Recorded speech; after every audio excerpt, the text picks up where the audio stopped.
Hey, what's going on, you guys? This is Keen over at AskaJeeper, and today what we're going to be doing is teaching you how to replace your LED bulbs or put LED bulbs for all the major like dome lights and switches throughout your car. So as you can see right here, I've already switched out this light over here for an LED, and you can see it's white.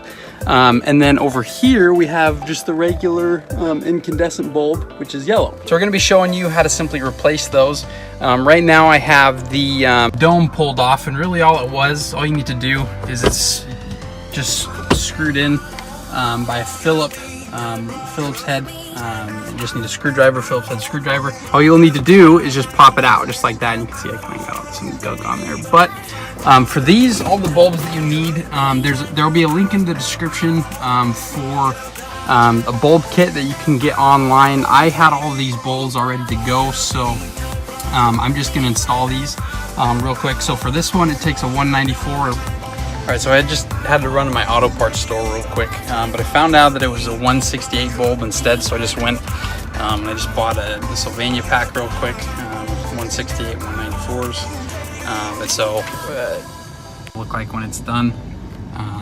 So we're gonna go ahead, and really all you have to do is, this is just kind of show you on the other side here, this is just kind of plugged in like that, and all you just need to do is just pop it out and then just simply pop out the bulb.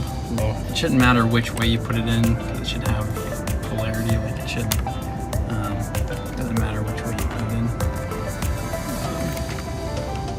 So doing this one handed is kind of retarded. Alright, so here we go. Boom.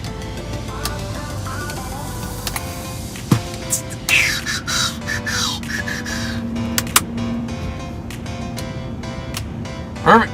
Now we just got to go back, change that one, and then we'll be good to go. Okay, so simply all you'll need to do is take like a knife or something you can pry behind here and just stick it in and then just pull it out. And then what it'll have is it'll be clipped in at the top here.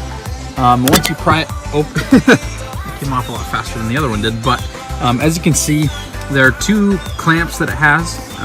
When you put it in, you should be able, like when you first pop it out, that one will come undone on the top, and this one you'll just have to force out. And then, so this is going to be really hot, so probably best to get some pliers, needle nose pliers, and just grab it on the end there and just pull. That's what I did. Because it's going to be kind of hot, so there you go. Originally what it'll be, here I have an adapter, but normally it'll be a bulb just like this that you'll have to buy. There will be a link in the description to buy these, but we just, I had a box of these, so I just used the adapter for it. Just didn't see any reason in buying new ones. And so these have adhesive on the back, so what I'll do, because they don't, when you place them in, as you can see on this other one, it would have just kind of stuck to the lid there, and it kind of would have looked, yeah, I don't know, it would have looked kind of stupid. So we're gonna go ahead and pull the adhesive tape and just kind of angle it, and yeah. So you take this with that notch right there, and you'll just slide it in like so, and then just snap it in. Make sure it's snapped on both sides, and that it clicks. Good to go. So, and you'll just have to do the same thing. Just get something under there to pry it with, and then just pop it out like so, and boom, you're good to go. And it's the same bulb for all of these lights back here, but I think it is, I'm not sure. But again, like the whole kit, and then all the bulb sizes will be in the description. Boom.